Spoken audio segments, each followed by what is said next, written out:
The Indian economy is therefore on the right track, and despite a time of challenges, heading towards a bright future.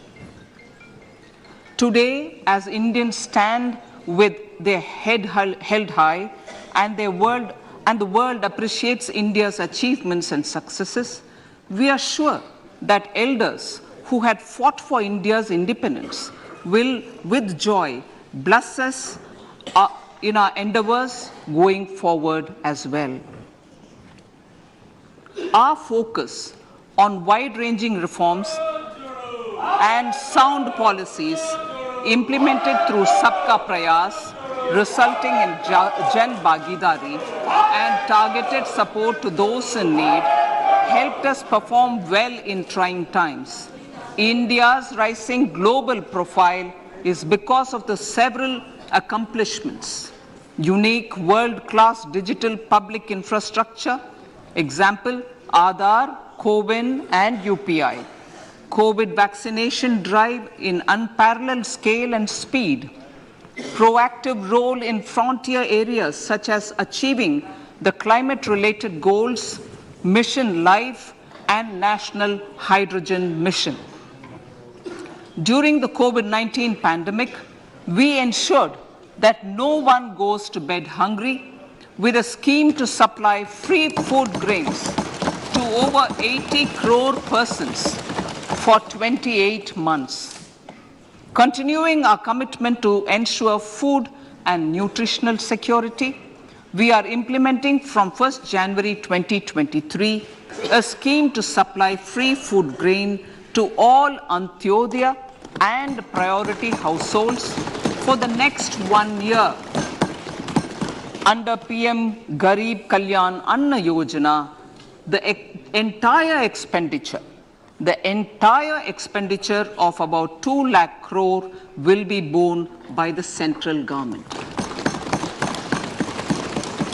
In these times of global challenges, the G20 presidency gives us a unique opportunity to strengthen India's role in the world economic order.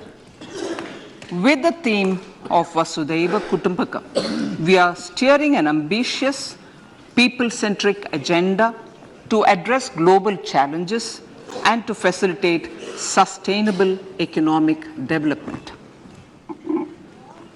The government's efforts since 2014 have ensured for all citizens a better quality of life and life of dignity. The per capita income has more than doubled to 1.97 lakh rupees. In these 9 years, the Indian economy has increased in size from being 10th to 5th largest in the world. We have significantly improved our position as well as a well-governed and innovative country with a conducive environment for business as reflected in several global indices. We have made a significant progress in many sustainable development goals. The economy has become a lot more formalized as reflected in the EPFO membership, more than doubling to 27 crore and rupees 7,400 crore digital payments of 126 lakh crore rupees through UPI in 2022. The efficient implementation of many schemes with universalization of targeted benefits has resulted in inclusive development. Some of the schemes are 11.7 crore household toilets under Swachh Bharat mission, which is achieved, 9.6 crore LPG connections under Ujjwala, 220 crore COVID vaccination of 102 crore persons, 47.8 crore PM Jan Dhan bank accounts, insurance cover for 44.6 crore persons under PM Suraksha Bima and PM Jeevan Jyoti Yojana, and cash transfer of 2.2 lakh crores of rupees to 11.4 crore to over 11.4 crore farmers under PM Kisan Samman Nidhi. Our vision for the Amrit Kal includes technology-driven and knowledge-based economy with strong public finances and a robust financial sector. To achieve this, Jan Bhagidari through Sabka Saath, Sabka Prayas is essential.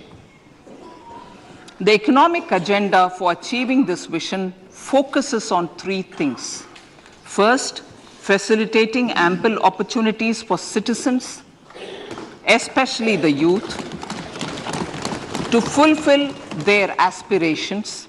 Second, providing strong impetus to growth and job creation. And third, strengthening macroeconomic stability. To service these focus areas in our journey to India at 100, we believe that the following four opportunities can be transformative during Amrit Kal. Economic empowerment of women. Deen Dayal Antyodaya Yojana National Rural Livelihood Mission has achieved remarkable success by mobilizing rural women into 81 lakh self-help groups.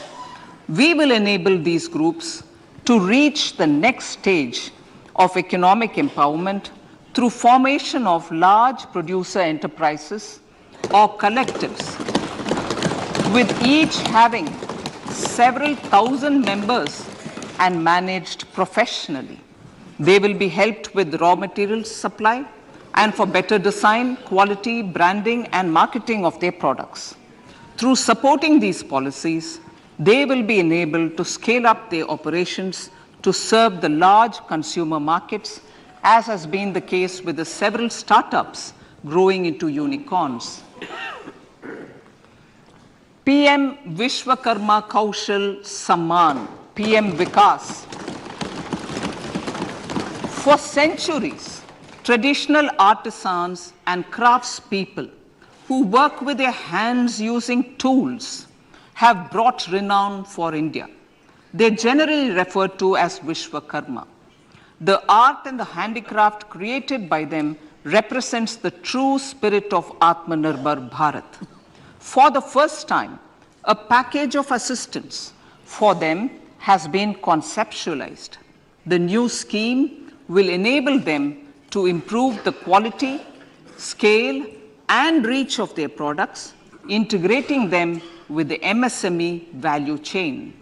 The components of this scheme will include not only financial support, but also access to advanced skill training, knowledge of modern digital techniques, and efficient green technologies, brand promotion, linkage with local and global markets, digital payments, and social security.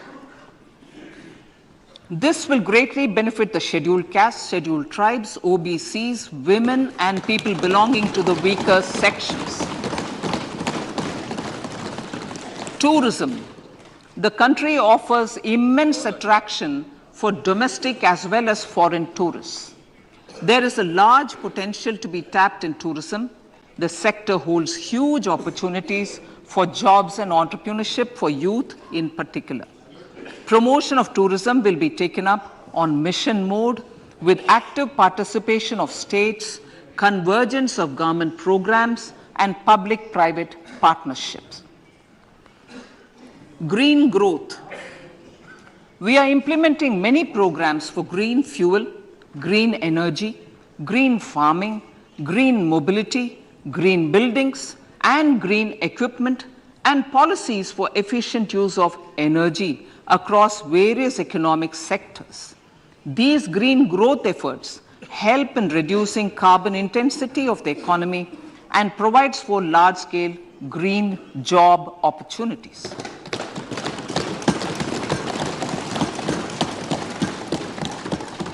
Priorities of this budget. The budget adopts the following 7 priorities.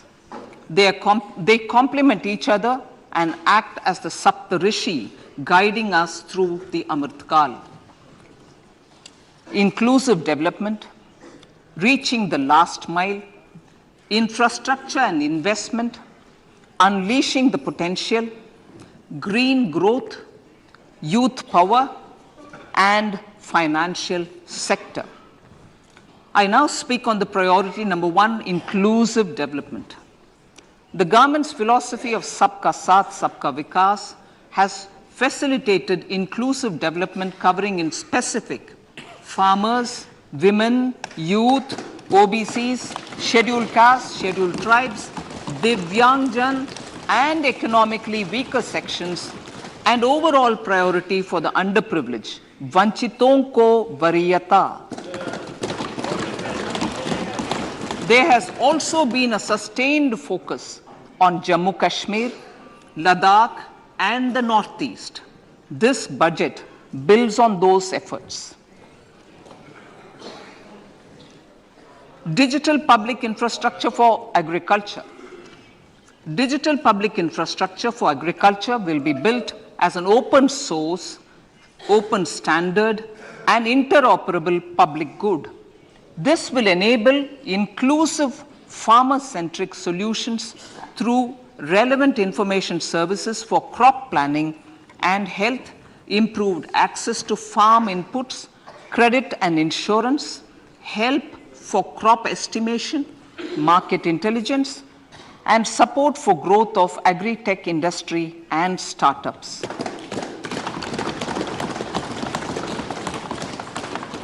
An agriculture accelerator fund. An agriculture accelerator fund will be set up to encourage agri-startups by young entrepreneurs in rural areas. The fund will aim at bringing innovative and affordable solutions for challenges faced by farmers. It will also bring in modern technologies to transform agricultural practices, increase productivity and profitability. To enhance the productivity of extra long staple cotton, we will adopt a cluster-based and value chain approach through public-private partnerships.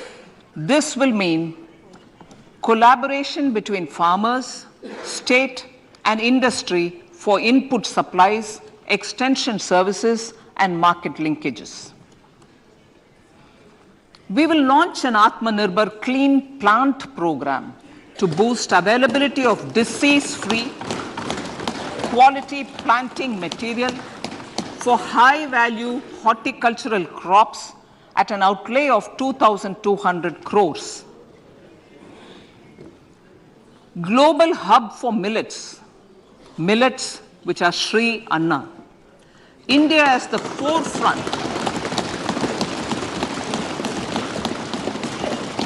India's at the forefront of popularizing millets, whose consumption furthers nutrition, food security, and welfare of farmers, said the Honorable Prime Minister.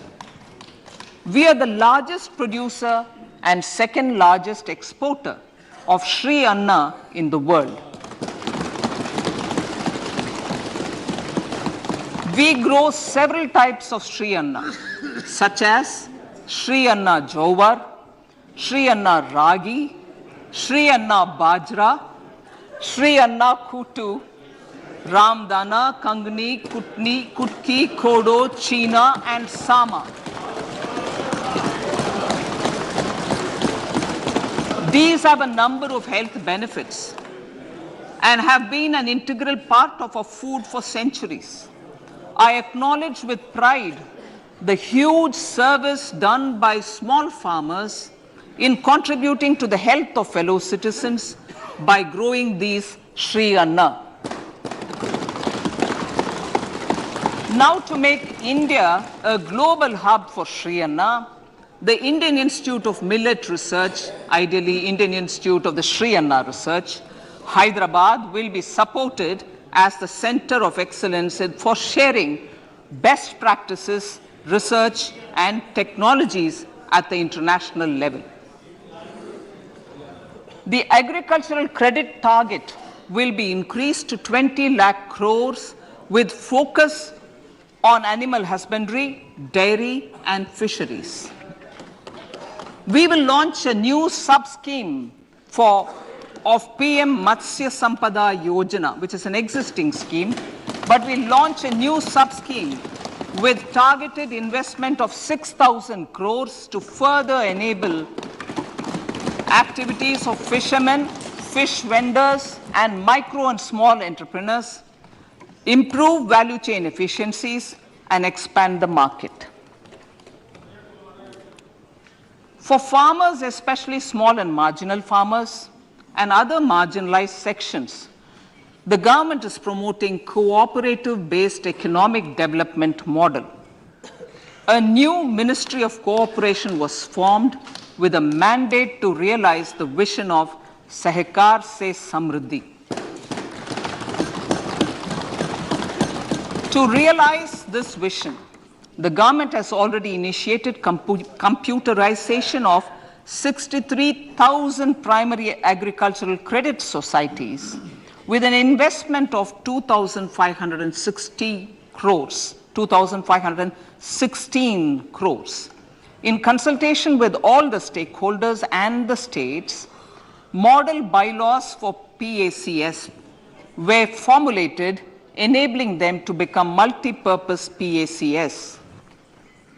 A national cooperative database is being prepared for countrywide mapping of cooperative societies. With this backdrop, we will implement a plan to set up massive decentralized storage capacity.